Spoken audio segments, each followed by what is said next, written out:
Foi o Zuckerberg ou o Bill Gates, acho que foi o Zuckerberg. Foi o Zuckerberg, né? Mostrou o computador dele com uma fita adesiva na câmera do computador. Aí você fala, se esse cara tá com medo, velho. Pois é. Qual é o lance? Então, a câmera minha, mesmo estando desligada, pode alguém acessar e tá me vendo. Se o cara ganhou acesso na sua máquina, né? Se ele te infectou de alguma forma, às vezes você nem percebeu isso, foi usando um site, baixando algo piratão ou dando um clique ali. Pode ser uma infinidade de formas. Mas basicamente, se ele ganhou acesso à sua máquina, ele pode sim ter um software ali que vai acessar a sua imagem, vai gravar e vai enviar para onde ele bem entender. Meu primeiro vídeo, inclusive, no YouTube foi sobre isso, em 2017. Até hoje, meu vídeo com mais visualizações. E o objetivo é justamente bater nessa tecla, porque muita gente acha que, não, eu tenho uma webcam que se a imagem dela for ligada por um software, o LED dela vai acender. Muita gente acha isso. Porque de fábrica ela funciona assim. O comportamento padrão é esse. Cadastrou, conheceu alguém, fez o que fez, você ia querer tirar seus rastros. Então eles cobravam para você poder excluir seu perfil. Então algumas pessoas iam lá e pagavam ali uma quantia para poder garantir que o perfil dele estava fora. Só que esses perfis continuavam constando na base de dados que foi vazada. Então tinha programa de rádio na gringa que quando tinha essas bases de dados na mão, as pessoas ficavam, os ouvintes ligavam, consulta se meu marido tá aí, consulta o e-mail de fulano, nesse nível. E aí subiram sites que já era para você pesquisar se fulano, ciclano tinha, você colocava o nome ou e-mail e aparecia se estava na base. Começaram a ver quais e-mails.gov estavam lá e fazer matéria em cima disso. Político. E, cara, teve, se não me engano, 3 ou 4 casos de suicídio ligados a esse vazamento de pessoas que sabiam que os seus parceiros eventualmente iam ficar sabendo e não iam saber lidar com isso. Cara. Privacidade, cara. Você vê? É um pilar importantíssimo. É que com esses exemplos, as pessoas vão começando a entender. Falar, puxa, realmente eu não gostaria que vazasse a público quanto eu tenho guardadinho no banco. Você é louco de colocar isso em casa? Pô, primeiro que antes de hacker, antes de ser da área de segurança, eu amo tecnologia. Eu não vou parar de evoluir e de consumir novidades tecnológicas por um medo de que possa ter algum problema. Mas é claro que a gente tem uma cautela adicional por a gente entender o que pode ter de risco ali. Então eu tenho um roteador separado para essas coisas. Tem esse risco mesmo, então.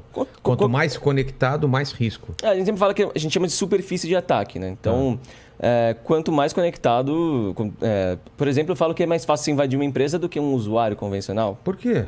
Porque a empresa tem sites, tem servidores de e-mail, tem um monte de funcionários conectados. Então tem uma superfície de ataque, que é como o termo que a gente usa para isso, né? Basicamente, quanto mais coisas conectadas, quanto mais funcionalidades, mais chance de alguma delas ter alguma vulnerabilidade.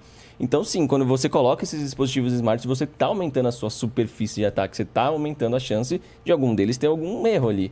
Mas se você for viver nessa paranoia de tipo, então, cara, puxa tudo da tomada aí, vamos vendo isso se desenvolvendo. Qual é o contexto aí? O que rolou? Cara, falar de segurança em governo é um negócio complicado. Toda hora acho que esse podcast pode ser repetido toda semana, que acho que vai ter pauta, porque sempre alguma coisa do governo acaba sendo hackeada, mas vamos lá.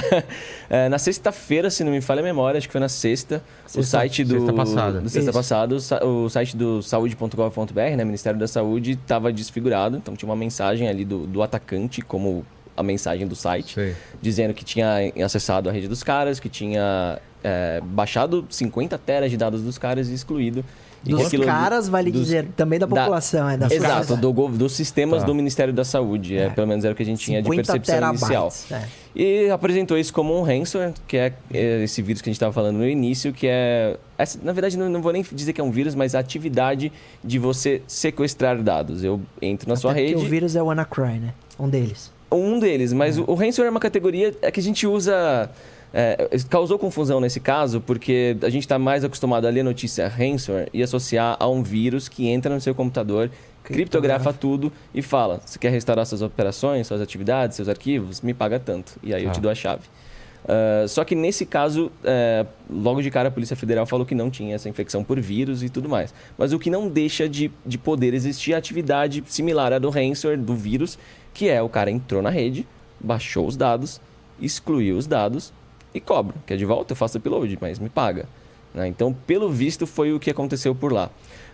É muito difícil seguir entendendo o que acontece em invasões do governo. Um aparelhinho que simula esses sinais de controle remoto, mas está na sua rede local. Então, você pode pedir para uma Alexa da vida, para um Google Home, liga minha TV. E aí ele vai, você gravou o comando, ele vai e reproduz.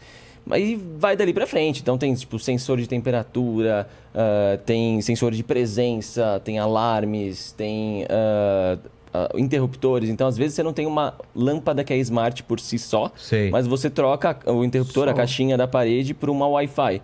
Então ela, à distância, você pode mandar ligar ou desligar o interruptor da sua sala, ou enfim. Inclusive é mais barato fazer isso. Porque você troca o interruptor às vezes de 3 pontos ou 3 lâmpadas ao invés de comprar o unitário. Entendi. A lâmpada inteligente, que cada uma você vai ter que conectar. Um negócio legal que eu tenho feito, eu uso essas caixinhas, mas eu configuro para que um dos botões vire como se fosse um preset. Então eu tenho um preset jantar, aí você clica lá, ele luzinhas mais vermelhas, mais baixas, sei lá o quê. Preset romântico. Imagina... Preset sexo. Eu tenho um no meu quarto que eu falo assim... Eu falo, Alexa, hora da maldade. 2019. A minha memória é uma porcaria. 1 ano e meio, né? Eu não lembro do vídeo que eu fiz da semana passada, não tem como. Mas enfim, eu lembro que esses caras, a plataforma, como feature deles, permitia que o cara mudasse entre 80 domínios diferentes o que ia aparecer ali. Então, assim, se você é uma plataforma legítima e que tem ali seu nome comercial exposto, por que ela vai dar uma opção para o cara camuflar o nome, como ela se identifica, entre 80 opções? Sinal de que já tá dando as ferramentas perfeitas para o cara que quer aplicar um golpe. Então, de novo, o business é legítimo, né? O business model desses caras, não estou falando do invasor, estou falando da plataforma que ele usou. Pode ser o argumento de negócio ali é ok, mas que eles estavam... que todos os clientes que eu encontrei deles eram golpes, isso é fato, e as ferramentas que eles estavam dando eram perfeitas para tal, então... Quer um exemplo grotesco, mais ou menos pra gente entender? Eu produzo arma e vendo arma. Aí eu vendo... E você fala, a gente postura contra fake news e tudo mais. Mas como funciona o julgamento de conteúdo? Para determinar, eu posso excluir por ser fake news ou não, ou quem detém o poder da palavra final da decisão? Você sabe como que eles estão atuando em cima disso? Das como redes? Tá na prática? Nas redes sociais, assim, para eles darem martelo final? O algoritmo define quase 90% dos casos, poucos são revisados por humanos. E aí, assim, o Facebook ele é muito apegado à decisão do algoritmo. Então, dificilmente você entra em contato, mesmo por notificação. Vamos tirar uma ação. Porque se eu entrar com a ação, o juiz que vai definir. Ele que vai ter a decisão final. Então, vamos supor que eu só entrei em contato, mandei um e-mail e uma notificação. Dificilmente eles vão falar, não, nosso algoritmo errou e eu vou devolver. Bem que eu tive um caso, semana passada, me liga a cliente e fala, pô, tive o Instagram desativado, é o sustento da minha família. Qual que é seu Instagram? Ela falou, meu Instagram eu coloco sobre maternidade. Então eu coloco partos, amamentação, e o Instagram me desativou dizendo que tinha conteúdo de nudez. Só que tá no termo de uso, que abre uma exceção se for amamentação. Aí ela falou, tá no termo. Aí ela falou, eu estou há 2 semanas tentando comunicação com alguém só pra falar, tá no termo, vocês se equivocaram, tem que revisar. Mas foi questão Ninguém de atendeu, também. O algoritmo decidiu, ele apaga automatizado. Ela me procurou, eu tive que entrar com ação judicial, nem cobrei, porque, juro, o que acontece com ela? Ela me liga chorando. Ela falou, eu sustento a minha família, eu tenho 6 filhas de rua que eu pus em casa e eu tiro todo o meu sustento do perfil, porque ela tem 500 mil seguidores nesse de amamentação. E aí eu falei, vou te ajudar. Como os algoritmos de inteligência artificial, como eles são treinados com base em dados humanos, muitos deles, eles estão importando os nossos erros, os nossos preconceitos, nossas visões erradas de cara. O algoritmo então, aprende a cometer crime. Aprende a cometer crime, às vezes... É claro, que é feito na nossa base moral, né? Ou do programador, cara. E se você for ver quem são os caras que estão programando, são os homens brancos e tudo mais. Então você tem essa visão distorcida integrada numa máquina que toma decisões. E outra. De quem vai tomar empréstimo de banco, a máquina que decide. Não tinha um papo do quem Twitter? Vai ser empregado ou demitido. Exato. Não tinha um papo do Twitter que você colocasse 2 fotos... Racista, né? Isso. Não sei se foi provado que era. Foi. Ele escolhia a foto pra mostrar. Você colocasse 3 fotos. Quando você posta uma foto, o Twitter ele dá um zoom, ele dá um destaque. A foto não é na íntegra, quando ela é maior do que o quadradinho do Twitter. E o Twitter se desculpou oficialmente, dizendo que ia alterar o seu algoritmo, porque esse destaque priorizava uma pessoa branca se estivesse ao lado de uma pessoa negra. Então, eles assumiram e falaram, a gente vai arrumar. Mas o algoritmo, de alguma forma, que a gente não sabe explicar, porque ele tem... Eu duvido até que alguém programou para não mostrar. É a base de treinamento. É a base de dados deles. Acabou... Não, e tem machine learning, né? Ele aprende sozinho. De alguma forma, razão, ele se tornou racista. Teve essa linha de evolução dentro da inteligência artificial que seguiu essa linha e virou um padrão.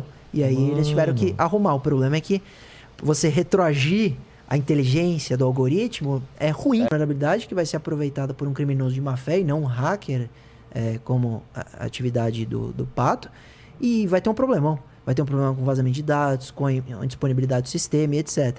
Mas não. A tendência é que agora vem mudando, principalmente as empresas privadas, né? O público ainda tá engatinhando, tá difícil. Mas aí eles vão falar, puxa, vale a pena ter atenção, vale a pena abrir um setor para eles comunicarem, vale a pena pagar. Porque interessa também para aquele que encontrou me apresentar a falha, ele está trabalhando de graça, né? Porque quando ele pesquisa a falha, você está testando o sistema daquela empresa sem cobrar nada. E quando você encontra uma falha, a empresa não está só ganhando a correção do problema pontual, mas eles vão poder olhar todo o histórico, todos os procedimentos deles e entenderem como todos os procedimentos anteriores falharam para aquela falha ter ido para o ar. Então é um valor imenso o reporte de uma falha, né? E você vê o contraste interessante do governo brasileiro versus como é lá fora. Eu tenho uma falha que eu reportei para o Facebook, né? Que eu ganhei $10 mil de recompensa. O que era? E era um problema nas lives que eu podia transmitir os viewers bem para um mapinha lá que tem uma base de dados que você simplesmente começa a ver as câmeras dos outros. E você vê sala de estar, vê quarto, vê tudo. Que doideira. Um Big Brother do crime. Porque você acessar esse tipo de informação, conteúdo íntimo, privado, com certeza questões de nudez, porque a mãe vai amamentar, a criança muitas vezes vai estar sendo trocada, isso, além de tudo, tem questões de pedofilia. Então é muito, muito sério. E é isso, a que preço? Eu, por exemplo, auxiliei, meu irmão acabou de ser pai, né? Auxiliei como montar babá eletrônica, etc. E nós optamos por uma offline, ela tem um sinal de rádio para uma telinha, mas não conecta na internet. Então você tem mais segurança. Por isso que é bom conhecer, porque você sabe o que vale a pena arriscar, como a gente faz com assistentes pessoais, etc. E o que você vai, puxa, que bobagem eu conectar na internet esse dispositivo, que eu não vou usar nunca e tô criando uma baita vulnerabilidade. Sabe que um dos maiores ataques... De ursinho, sabe aqueles Yumi? Ele mandava de presente, de GIF. Então, o cara se cadastrava, recebia pelo correio, e ele tava... A sua sede era a sua casa, morando com os pais. Com 18 anos, ele fazia a droga. Ele vendia na internet e ele distribuía. Os pais não faziam ideia que ele tinha isso. Do quarto dele tinha um... Só que ele começou a crescer. E ele conseguiu fazer 100 mil euros. Eu não sei se é por dia ou por semana. Eu não me lembro também, mas ou por dia, muita ou por coisa. Mas é muita dia, coisa. né? Muito dinheiro. Então aí você fala, pô... Aí o cara começa a se tornar muito confiante... E aí que ele é pego. Então, mesmo ele cometendo assim a distância, fora do país, uma hora ele pisa na bola. E aí o filme, né? Tem um documentário, mas tem um filme que é mais legal, que é Shiny Flakes. E mostra como ele fez. Ele tirou a foto da droga, ele pega o Xbox, que é brilhante, põe a droga em cima, põe na TV um fogo e tira a foto. Assim, foto da hora, assim. Ele é marqueteiro. Ele é marqueteiro. E aí ele ganha muito dinheiro. Até o momento que ele é pego. Então eles entrevistam o menino oficial, original, ele mesmo, o delegado, mostram como foi feito a quebra de IP para conexão, como que foi feita a busca pela droga, porque ele tinha que ter fornecedor para chegar na casa dele, refinar e mandar pelo correio e tal. Então é muito legal, porque essa série tem dois lados. Primeiro mostra o descontrole, porque a gente tem uma síndrome do vira-lata no Brasil. Tudo é ruim aqui. Ah, mas se fosse na Europa ele estava preso no dia seguinte. Mas esse caso foi na Alemanha, um dos países mais seguros do mundo. O Meta, para algumas questões, a meu ver, vão ser espetaculares. Então, por exemplo, o Zoom. O Zoom vai ficar ultrapassadíssimo, porque é muito melhor você ter uma reunião de trabalho nos avatares. Eu já vi em algum filme, inclusive, não sei se vocês vão lembrar qual era, que a reunião era... tipo, quase holográfica. Tipo, eu tava vendo vocês aqui, só que vocês não estavam aqui. Eu tava com óculos, algum device e tal. Inclusive, esse seu óculos, sabe o que lembra o óculos? Lembra do Iron Man, do Homem de Ferro. E nesse óculos que ele tem a assistente pessoal dele. Cara, lembra muito. Mas não é no filme da Marvel que eu vi isso. Foi? Você lembra de algum filme assim?